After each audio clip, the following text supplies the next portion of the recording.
Renungan Pagi, Christ Triumphant atau Kristus yang Menang oleh Ellen G. White, 2 Maret 2025. Mari kita berdoa.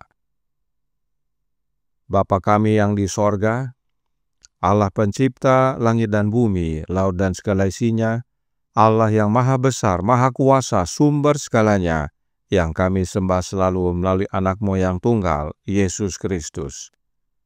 Terpujilah Yesus, anak Allah yang maha tinggi, yang adalah air hidup dan roti hidup bagi kami.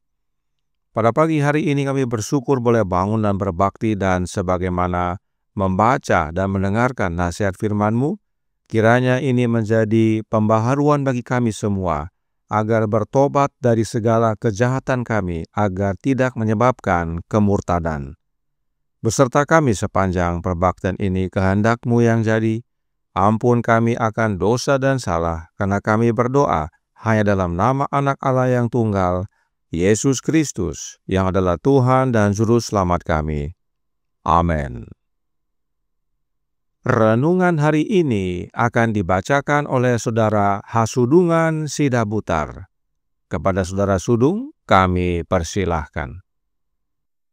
Selamat pagi, saudara dan saudari sekalian, di mana saja pun berada. Renungan pagi kita hari ini, Minggu, tanggal 2 Maret tahun 2025, berjudul Karakter Jahat Menyebabkan Kemurtadan. Ayat inti terdapat dalam Kejadian 9 ayat 25. Demikian firman Tuhan. Terkutuklah Kanaan, hendaklah ia menjadi hamba yang paling hina bagi saudara-saudaranya. Untuk mengisi kembali bumi yang tandus, yang baru saja dibersihkan dari kerusakan moralnya oleh air bah, Allah hanya memelihara satu keluarga, yaitu keluarga Nuh, yang kepadanya ia telah menyatakan, "Engkaulah yang kulihat benar di hadapanku di antara orang zaman ini." Namun, dalam diri ketiga putra Nuh, perbedaan besar yang sama yang terlihat di dunia sebelum air bah segera terbentuk. Dalam diri Sem, Ham, dan Yafet yang akan menjadi pendiri umat manusia telah digambarkan karakter keturunan mereka. Nuh berbicara melalui ilham ilahi, menubuatkan sejarah 3 ras besar yang akan muncul dari para leluhur umat manusia ini. Menelusuri keturunan Ham melalui anak dan bukan ayah, ia menyatakan, "Terkutuklah Kanaan, hendaklah ia menjadi hamba yang paling hina bagi saudara-saudaranya." Karakteristik jahat terus berlanjut di Kanaan dan keturunannya, yang kesalahannya yang terus-menerus mendatangkan hukuman Allah kepada mereka. Meskipun kutukan nubuatan telah menghukum mereka untuk menjadi budak, hukuman itu ditunda selama berabad-abad. Allah bersabar akan kefasikan dan kerusakan mereka sampai mereka melewati batas kesabaran ilahi. Kemudian mereka dirampas dan menjadi budak bagi keturunan Sem dan Yafet. Selama beberapa waktu keturunan Nuh terus tinggal di antara gunung-gunung tempat bahtera itu ditambatkan. Seiring bertambahnya jumlah mereka, kemurtadan segera menyebabkan perpecahan. Mereka yang ingin melupakan pencipta mereka dan mengabaikan hukumnya terus-menerus merasa terganggu oleh ajaran dan teladan rekan-rekan mereka yang takut akan Allah. Dan setelah beberapa waktu, mereka memutuskan untuk memisahkan diri dari para penyembah Allah. Oleh karena itu, mereka melakukan perjalanan ke dataran Sinar di tepi sungai Efrat. Mereka tertarik dengan keindahan keadaan dan kesuburan tanahnya. Dan di dataran ini, mereka memutuskan untuk membangun rumah mereka. Di sana mereka memutuskan untuk membangun sebuah kota. Dan di dalamnya ada sebuah menara yang sangat tinggi, sehingga akan menjadikannya keajaiban dunia. Usaha-usaha ini dirancang untuk mencegah orang-orang menyebar keluar kota dalam koloni-koloni. Allah telah mengarahkan pria dan wanita untuk menyebar ke seluruh bumi, untuk mengisi dan menaklukkannya.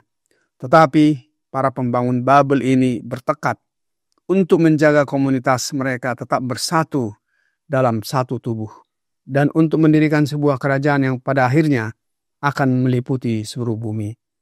Menara yang megah itu, yang menjulang ke langit, dimaksudkan untuk berdiri sebagai monumen kekuatan dan kebijaksanaan para pembangunnya yang mengabadikan ketenaran mereka hingga generasi terakhir. Dikutip dari buku Patriarchs and Prophets, halaman 117 sampai 119. Demikian bacaan renungan pagi kita hari ini. Terima kasih. Tuhan Yesus memberkati. Terima kasih atas penata layanan Saudara Sudung. Tuhan Yesus memberkati. Selamat pagi saudaraku dalam Tuhan. Berikut keturunan Ham yang dinyatakan di dalam Alkitab. Kejadian 10 ayat 6 sampai 12 berkata, keturunan Ham ialah Kus, Misraim, Put, dan Kanaan. Keturunan Kus ialah Seba, Hawila, Sabta, Raima, dan Sabteka. Anak-anak Raima ialah Sheba dan Dedan. Kus memperanakkan Nimrod. Dialah yang mula-mula sekali orang yang berkuasa di bumi. Ia seorang pemburu yang gagah perkasa di hadapan Tuhan. Sebab itu dikatakan orang, seperti Nimrod, seorang pemburu yang gagah perkasa di hadapan Tuhan. Mula-mula kerajaannya terdiri dari Babel, Erech, dan Akkad, semuanya di tanah Sinear.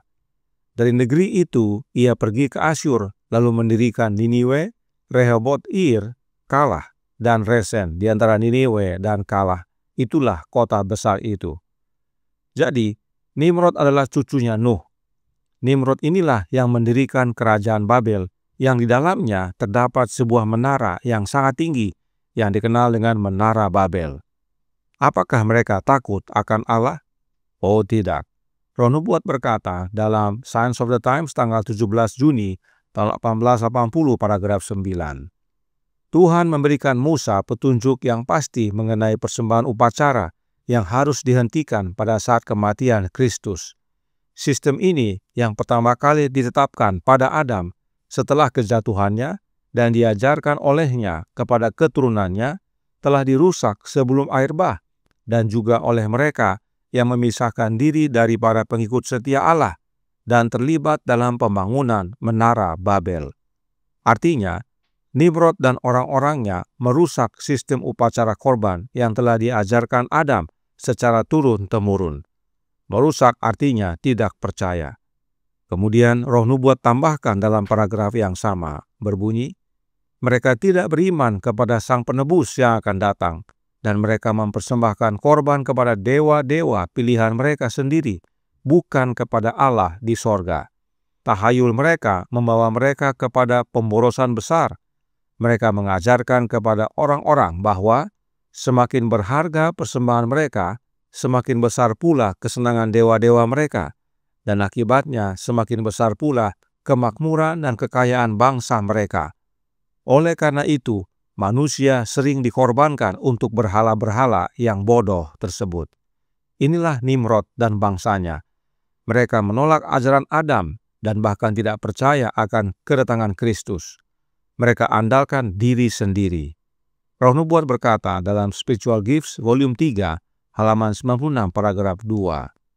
Mereka beralasan bahwa mereka akan mengamankan diri mereka sendiri jika terjadi banjir lagi, karena mereka akan membangun menara mereka jauh lebih tinggi daripada air yang meluap pada masa banjir, dan seluruh dunia akan menghormati mereka, dan mereka akan menjadi seperti dewa dan memerintah atas manusia. Menara ini dimaksudkan untuk meninggikan para pembangunnya dan dirancang untuk mengalihkan perhatian orang lain yang akan hidup di bumi dari Allah untuk bergabung dengan mereka dalam penyembahan berhala mereka. Mereka meninggikan diri mereka terhadap Allah. Keturunan Ham menentang Allah. Inilah yang dimaksud mencari nama. Mereka membangun menara untuk menentang Allah dan menjadi dewa bagi manusia. Inilah makna karakter jahat menyebabkan kemurtadan. Dan ini terjadi bukan nanti di dataran Sinear, tetapi sudah mulai sebelumnya. Renungan hari ini berkata dalam Christ Triumphant halaman 68 paragraf 5. Selama beberapa waktu keturunan Nuh terus tinggal di antara gunung-gunung tempat bahtera itu ditambatkan. Seiring bertambahnya jumlah mereka, kemurtadan segera menyebabkan perpecahan. Mereka yang ingin melupakan pencipta mereka dan mengabaikan hukumnya, terus-menerus merasa terganggu oleh ajaran dan teladan rekan-rekan mereka yang takut akan Allah, dan setelah beberapa waktu, mereka memutuskan untuk memisahkan diri dari para penyembah Allah. Oleh karena itu, mereka melakukan perjalanan ke dataran Sinar di tepi sungai Efrat. Mereka tertarik dengan keindahan keadaan dan kesuburan tanahnya, dan di dataran ini mereka memutuskan untuk membangun rumah mereka. Inilah kejahatan yang menyebabkan kemurtadan, dan Allah tidak izinkan kemurtadan itu semakin berkuasa. Roh Nubuat menceritakan yang berikut ini. Mari kita baca. Mereka telah membangun menara mereka hingga ketinggian yang luar biasa, ketika Tuhan mengutus 2 malaikat untuk mengacaukan pekerjaan mereka. Orang-orang telah ditunjuk untuk menerima kabar dari para pekerja di puncak menara, meminta bahan untuk pekerjaan mereka yang akan dikomunikasikan oleh pekerja pertama kepada pekerja kedua dan pekerja kedua kepada pekerja ketiga, hingga kabar itu sampai kepada mereka yang ada di lantai dasar. Ketika pesan itu turun dari satu orang ke orang lain, para malaikat mengacaukan bahasa mereka. Dan ketika pesan itu sampai ke para pekerja di lantai dasar, material yang dibutuhkan pun diminta, padahal tidak diperlukan. Dan setelah proses yang melelahkan untuk mengantar material itu ke para pekerja di puncak menara, material itu tidak sesuai dengan yang mereka inginkan. Kecewa dan marah, mereka mencela orang-orang yang mereka anggap bersalah. Setelah itu, tidak ada lagi keharmonisan dalam pekerjaan mereka. Marah satu sama lain dan tidak dapat menjelaskan kesalahpahaman dan kata-kata aneh di antara mereka. Mereka meninggalkan pekerjaan dan berpisah satu sama lain dan tersebar di bumi. Petir dari sorga sebagai tanda murka Allah menghancurkan puncak menara mereka dan melemparkannya ke tanah. Dengan demikian, Allah ingin menunjukkan kepada manusia yang memberontak bahwa Dialah yang paling berkuasa. Apakah setelah terserak, manusia di zaman itu bertobat dan kembali kepada Allah? Kita akan ikuti pekabarannya pada renungan pagi besok, tanggal 3 Maret. Sementara itu, saudaraku dalam Tuhan, pesan bagi kita adalah, meskipun Ham menerima kutuk, tetapi hukuman kutuk itu Allah tunda selama berabad-abad.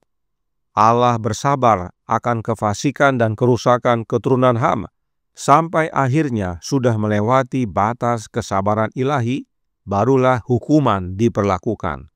Demikian juga kepada kita. Allah Bapa masih bersabar akan kefasikan dan kerusakan kita, agar kita mau bertobat dan kembali kepadanya. Namun, akan ada batasnya, yaitu saat pintu kasihan ditutup. Apabila kita tidak bertobat, maka apa yang telah kita hidupkan selama ini, entah benar atau cemar, maka itulah yang menjadi ketetapan bagi masing-masing kita. Kiranya pelajaran ini, pengalaman dari Ham dan keturunannya, menjadi pertobatan bagi kita, agar kesempatan yang ada ini kita gunakan untuk bertobat dan kembali kepada Allah Bapa, satu-satunya Allah yang benar. Tuhan memberkati, saya bawa dalam nama Yesus. Amin.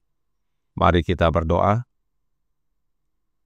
Bapa kami yang di sorga, Allah pencipta langit dan bumi, laut dan segala isinya, Allah yang maha besar, maha kuasa, sumber segalanya, yang kami sembah selalu melalui anak-Mu yang tunggal, Yesus Kristus. Terima kasih atas nasihat dari pengalaman Ham dan keturunannya, yang sejak sebelum membangun menara Babel telah mulai menunjukkan kejahatan dan kemurtadan mereka. Dan terlebih saat mereka membangun menara Babel, kemurtadan semakin terjadi. Bahkan saat mereka terserak sekalipun, mereka tetap menentang Allah. Karenanya tolong kami ya Bapa, karuniakanlah roh anak-Mu dalam hidup ini, sebab hanya oleh kehadiran Kristus dalam hati kami dapat menuruti akan kehendak-Mu, melakukan kehendak-Mu, dan hidup selaras dengan hukum-Mu, hingga pada akhirnya saat Yesus datang kedua kali, kami didapati benar dan layak untuk menerima keselamatan. beserta kami sepanjang hari ini kehendak-Mu yang jadi. Ampun kami akan dosa dan salah, karena kami berdoa hanya dalam nama Anak Allah yang tunggal, Yesus Kristus, yang adalah Tuhan dan Juru Selamat kami. Amin.